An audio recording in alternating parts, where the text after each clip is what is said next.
Bom dia, paz do Senhor Jesus, um bom dia de salvação em Cristo Jesus, que Deus abençoe a tua vida. Vou compartilhar aqui uma palavra com os amados, né, que está em João 45, né, que depois da ressurreição de Lázaro, né, que o capítulo 11 de João fala da morte de Lázaro e da ressurreição de Lázaro, mas eu vou falar aqui a partir do versículo 45, que é a conspiração para matar Jesus, né? E os irmãos todos conhecem essa passagem, né, da ressurreição de Lázaro. Quem não conhece, quem nunca ouviu, não é verdade? Mas Deus me tocou para me falar aqui que tem o título mesmo na minha Bíblia, né? Conspiração para matar Jesus. Muitos, pois, dentre os judeus que tinha vindo a Maria, que o tinha visto e que Jesus fizera, creram nele. Mas alguns deles foram ter com os fariseus e disseram-lhe o que Jesus tinha feito. Depois, os principais dos sacerdotes, os fariseus, formaram conselhos e diziam: que faremos? Porque este homem faz muitos sinais. Se o deixarmos assim, todos crerão nele. Então virão os romanos e tirar-nos-ão o nosso lugar e a nação. E um deles, chamado Caifás, que era sumo sacerdote naquele ano, lhe disse: vós nada sabeis. Veja como eles sabiam de tudo, mas queriam reconheciam a pessoa de Jesus. Vamos continuar para você ver. Nem considerais que nos convém que um homem morra pelo povo e que pereça toda a nação?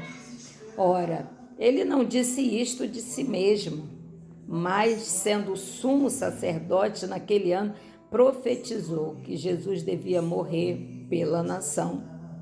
E não somente pela nação, mas também para juntar em um corpo os filhos de Deus que andavam dispersos. Desde aquele dia, pois, consultavam-se para o matarem. Jesus, pois, já não andava manifestante entre os judeus, mas retirou-se dali para a terra junto do deserto, para uma cidade chamada Efraim. E ali ficou com seus discípulos. Estavam próximo à Páscoa dos judeus. E muitos daquela terra subiram a Jerusalém antes da Páscoa para se purificarem.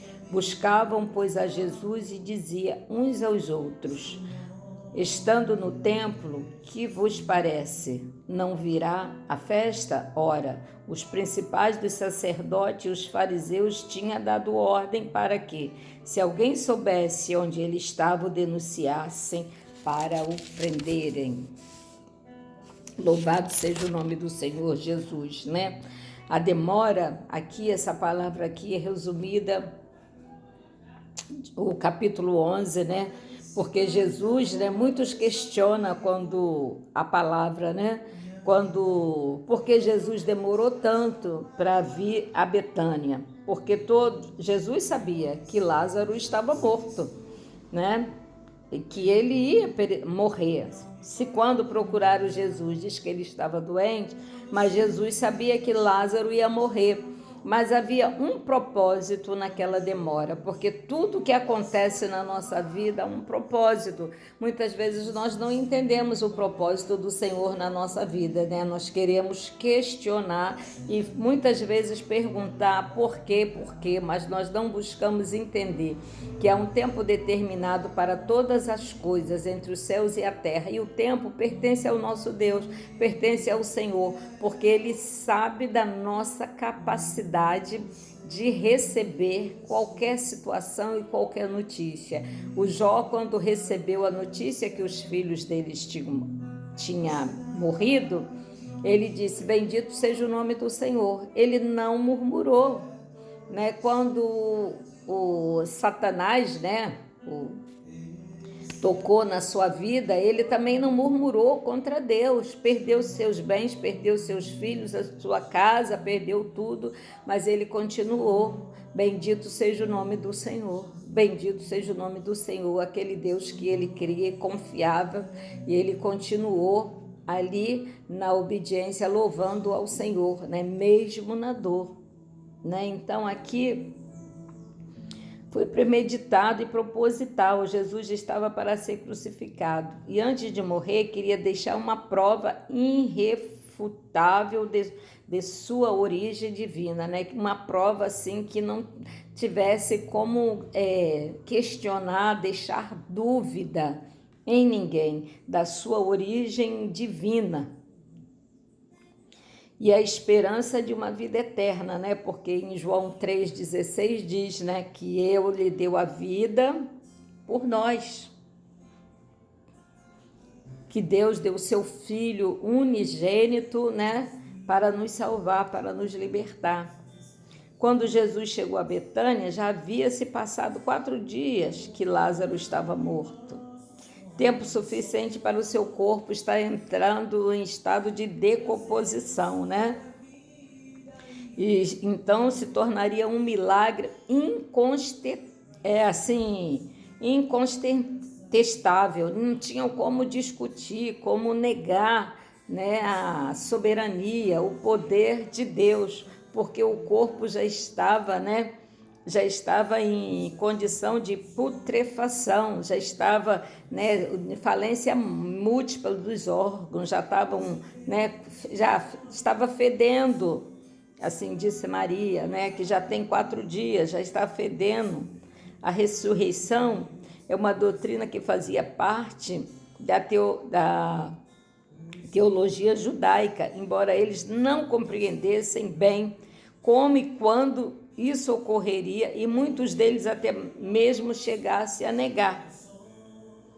Com o milagre da ressurreição de Lázaro, Jesus pretendia convencê-los da realidade desta doutrina e ensiná-los sobre como e quando ele deve ocorrer e quem será o responsável por executá-lo.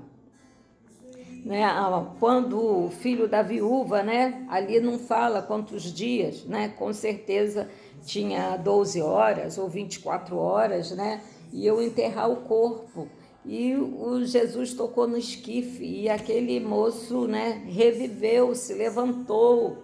Aleluia. Aleluia, louvado seja o nome do Senhor Jesus. A morte é a consequência natural do pecado, né, que está em Romanos 6,23. Mas Jesus pagou o preço dos nossos pecados com seu sangue na cruz. Se o preço já está pago, significa que não precisamos pagá-lo com a nossa vida. A morte, então, devido ao preço pago na cruz, passou a ser um sono. Que Jesus, que vamos ser despertados quando Jesus vier, né? Na sua segunda vinda, porque Jesus ressuscitou ao 3º dia, né? Quando ele voltar conforme prometeu, aqueles que nele dormem, Deus os tornará a trazer com ele. Louvado seja o nome do Senhor. Ele nos chama da morte, do pecado para uma nova vida, embora esta aplicação seja apropriada no que se refere à nossa vida espiritual. A ressurreição da vida física não pode ser ignorada, pois a Bíblia é enfática nos desenvolvimento deste tema. Os cristãos nunca devem temer a morte, pois a vida eterna é a promessa feita que ele, por um Deus que não pode mentir. Aleluia, glória a Deus. Um dia Jesus vai chamar aquele que dorme da sepultura para que acorde do seu sono. Eu, como disse a Lázaro, dirá para todos os fiéis, venha para fora, todos os justos ouvirão sua voz e o ressuscitarão, para nunca mais morrer. Se você não tem medo de dormir, quando está cansado, chega até mesmo a ansiar pelo sono, não tenha também medo de morrer, porque a morte é um sono, do qual o despertador da vida, que é Jesus, vai acordá-lo um dia. Se creres, verás o poder de Deus, né? E quando nós dormimos, automaticamente o Senhor nos desperta pela manhã. Quando nós tiramos aquele cochilo da tarde, o Senhor também, muitas vezes eu falo assim, eu quero só uns 10 minutinhos para dar aquela relaxada. E realmente eu fico 10 a 15 minutinhos já desperto, já estou renovada, porque é o Senhor que renova as nossas forças.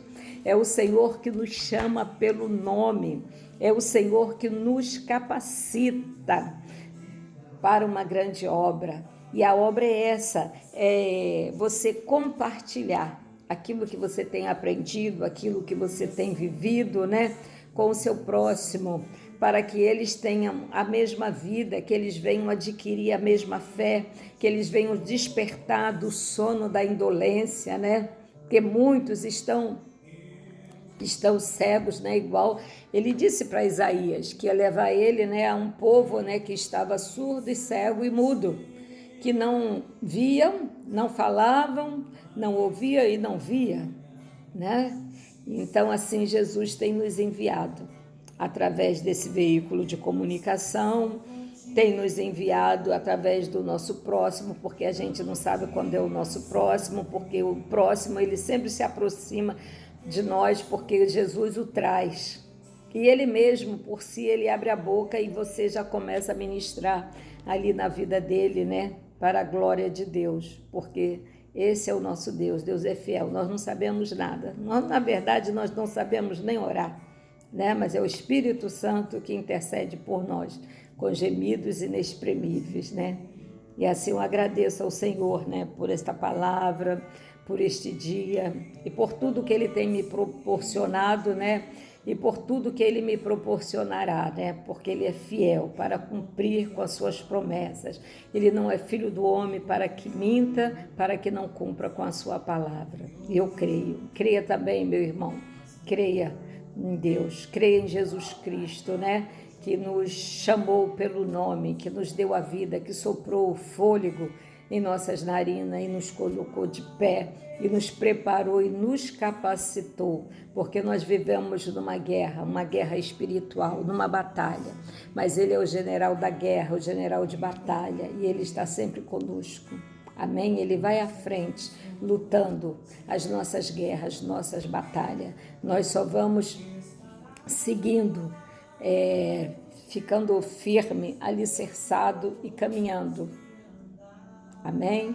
Glória a Deus. Bom dia de salvação. Deus abençoe a tua vida, a tua casa, a tua família, os teus